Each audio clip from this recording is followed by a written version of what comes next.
So పెళ్ళైన తర్వాత కూడా కపుల్ నార్మల్ ప్రెగ్నెన్సీ రావడానికి 1 ఇయర్ పడుతుందండి. So they will have multiple attempts అనమాట. రెగ్యులర్గా సెక్షువల్ ఇంటర్ కోర్స్ చేస్తూ ఉంటే almost 70-80% of the couples 1 year పీరియడ్లో ప్రెగ్నెన్సీ వస్తుంది.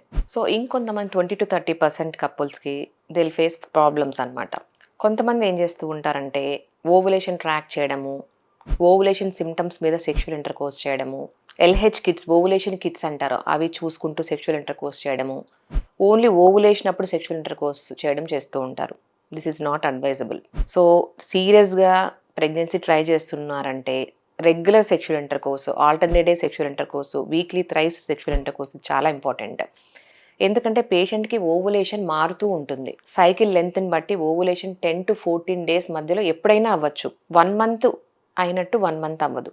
So regular inter course, regular attempts ద్వారా వాళ్ళకు ప్రెగ్నెన్సీ వచ్చే ఛాన్సెస్ ఉంటాయి. ఇంకొంతమందికి ఓవులేషన్ సిమ్టమ్స్ ఆబ్వియస్ కూడా ఉండవు. చాలామందికి అసలు ఓవులేషన్ సిమ్టమ్సే ఉండవు.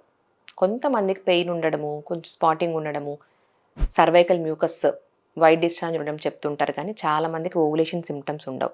సో బ్లైండ్గా ఓవులేషన్ను ట్రాక్ చేసుకోవడం మంచిది కాదు.